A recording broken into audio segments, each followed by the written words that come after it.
So you're on a world tour, Paris, London.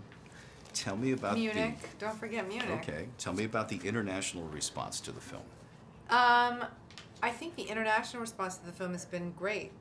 It's been, people are very excited, and I think there's something very, like, there's a big common denominator with this movie. Like, everybody turns into a 7-year-old. You know, everybody loves it.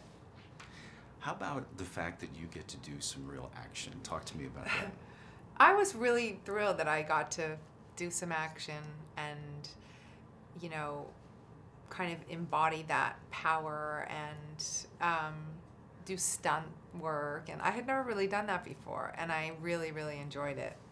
Yeah, I think that once with ladies, is it a 6-pack or is it less than a 6-pack? Not sure. Because you have you definitely have a pack in the scene. You know the scene I'm talking I'm about. packing something. So how much workout, how much training went into it for you? I definitely trained. I'm a pretty fit person anyway, since I started working out with Tracy Anderson, who, you know, runs a really tight ship. So but obviously, as a woman who's had kids, when you read in the costume fitting, when they say, oh, you're wearing a bra and trousers for half of the movie, you're like, okay, so I'll be putting down the baguette and french fries for a while, I guess. So how, in your mind, has the relationship between your character and Tony evolved over the series?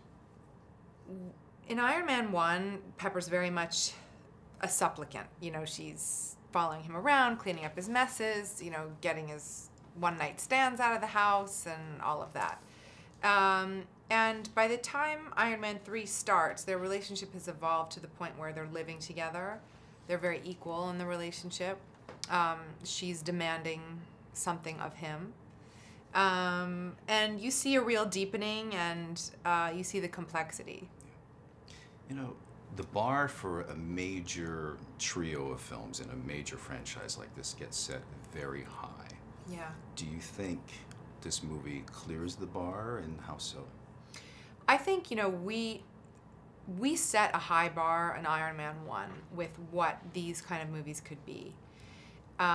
With really good actors and, you know, good interpersonal interaction, and I think Jon Favreau kind of set a bar, and I think this movie is really a great movie. I was really surprised. You know, I was really surprised that, because obviously everybody knows the way that Marvel do action pieces and all of that, the stunts is all great, and the CGI and the bells and whistles done. Like, we know that's amazing, but the bones of the movie, it's a really good movie. And again, like, the emotional life in the movie is real and deep, and it's romantic, and I was really amazed by it when I saw it, I have to say. How about the directorial change? I mean, from watching the film, it seems like it came off more than flawlessly. Yes. How about from your perspective? I mean, to be honest, I had a hard time with Jon Favreau not directing it at first. It was very difficult for me. I love Jon, and Jon cast this movie. Jon cast half the Avengers.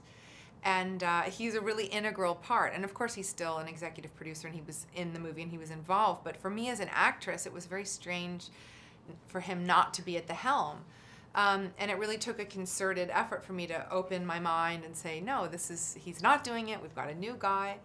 And, you know, I thought Shane ended up being fantastic. He was razor sharp. He's an incredibly intelligent guy. Very funny, and brought like a real visual style and brought a lot of emotion. And I think what Shane did differently was we started with a finished script on 3 that was great. 1 and 2, rewriting the whole time, rewriting on the day. And, you know, we started from a really solid place. And I think he did an amazing job. Some amazing new cast members here. I mean, one thing about this movie is we can't talk about it too much because there's so much we don't want to give away. True. But talk to me a little bit about Ben and Guy, Rebecca. It was really nice to have actors of that caliber join. Rebecca Hall is fantastic, and it was nice to have another woman to do scenes with and talk to. You know, she was really interesting and really talented, and Guy Pearce as well. It's like, and all of the all my sons' mothers in their class in London, they're all obsessed with Guy Pearce when he was on Neighbours. So I was like texting like, yes, he's really nice, he's really cute. I'm like, what are they? It's from Neighbours, this soap opera he was on. Anyway, he was great. And Ben Kingsley, I did not get to work with him, unfortunately, but we had lunch one day and I was thrilled. I thought that was an incredible performance on his part. Yes, he was brilliant. One last question. I mean, is it closing? Isn't it closing? But you've worked with Robert through the whole thing. Yes. Do you develop a personal relationship with someone like Robert over time? Is that, you become friends? Does it change over time? And then do you like hope that you work together again? That type of thing. I think we have a really good working relationship, and I know we'll work together again. I don't know if it'll be in the pepperoni, as the internet calls it, twosome, but we have a great time, and I'm sure we'll be together again somewhere. And I know it's tough from an actor's point of view to have expectations for a film, but do you have expectations at all for how you hope the audience will receive or perceive Iron Man 3? I know the audience will love it because I'm a really tough customer and I loved it. And for me, it's wonderful to participate in something where, I mean, for me, the exciting part is I think the female audience will be really happy to be dragged along to this movie because of what happens with Pepper. And I think females will feel like, wow, that was great. I love that, because you see her transformation. I think it's very cathartic. It's like a twist on a Cinderella story in a way, going from an assistant to a superhero, and it's great. So I'm very proud of my work in it, and I think people will love it.